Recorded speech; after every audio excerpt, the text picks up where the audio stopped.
So one thing that you very rarely hear said in American foreign policy discourse, sometimes you do hear it said by some smart people, and Applebaum's an example, but rarely do you hear it said that the 2 years that we've just had, we owe to the Ukrainians. That would be it's almost impossible to say that with an American accent, isn't it? These 2 years that we've had, we owe to the Ukrainians. It could have been a very, the wall, my American accent bounces off these paneled walls, and they protest that was said in American English, frankly. Like, it's such an odd thing to say, isn't it, for an American? We owe, and what do we owe in particular? These are the things that we've forgotten, right? The greatest human capacity is the capacity to take things for granted. And once you move onto a timeline which is a better one rather than a worse one, this is what you take for granted. What concretely do we take for granted? We take for granted that there hasn't been a spectacular genocide in Ukraine. Of course, in the territories that Russia occupies, there have been mass deportations of children. There's been perhaps as many as half of the population of Kherson that was under occupation was tortured. Local leaders all over Ukraine that were under occupation were murdered.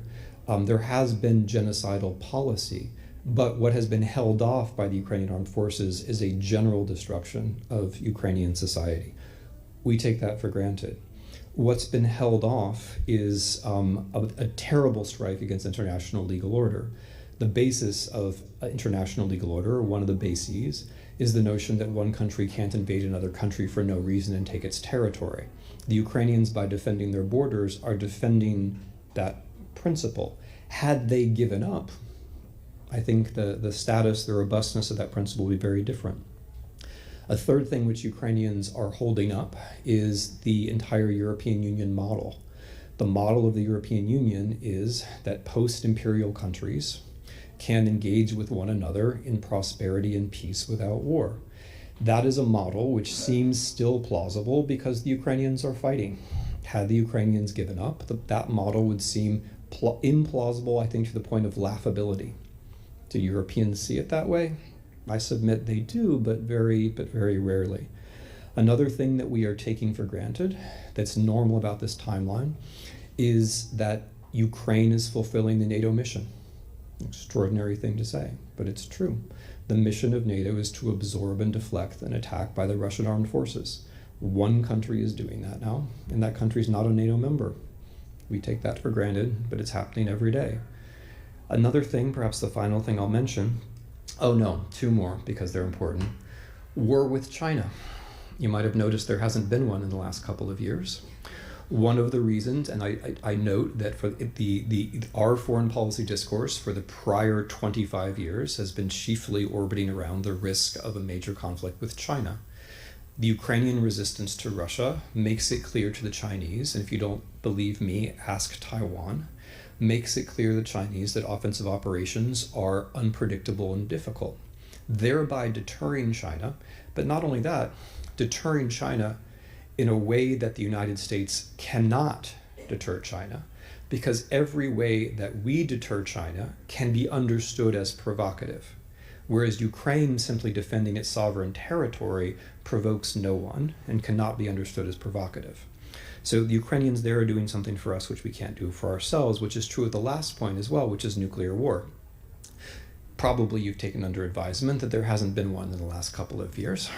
One of the reasons why, it's an important point in and of itself, but one of the reasons why, I'm speaking completely seriously now, the Ukrainians are helping us, helping the world here, not just American us, is that as a state without nuclear weapons, defending itself in a conventional war against a nuclear power, they are making, by their actions, the argument that not everyone has to have nuclear weapons. Were they to lose, or had they given up, then that argument would have worked the other way. So the fact that Germany, Poland, Japan, Iran, you pick it, middle-sized powers, our allies or not, have not undertaken a nuclear program or continued it or accelerated it as you prefer, is very much related to the fact that Ukraine is resisting. And again, if you don't ask me, push this question a couple layers deep in Berlin and Warsaw and see what you get, because it's certainly something which people are thinking about. So all of that, from nuclear proliferation through international order, through European order, through the lack of genocide, to the legal order in general, all of that is on this timeline, which we, and that's an American we, but not only, owe to Ukrainian resistance. So the Ukrainians have been, to speak very colloquially now, they have been buying us time. They've been buying us time. And it's not clear in what currency we are now paying them back. Increasingly, Americans are paying them back in the currents of ignoring them, avoiding them, and failing to make policy. And I'm going to suggest that this could have disastrous consequences. Because, of course, the fact that the timelines, the possibilities spread out like this doesn't mean that they will always stay like that. They can also collapse back into another. And we're heading now for a world where they will. And it's a world that we, that's my American we, although there are plenty of other culprits, but I think the United States is actually the most important variable here. It's a world that we, by way of our slowness, have created. We have created a world in which we could hit another conjuncture, a conjuncture in which things look very different in Ukraine.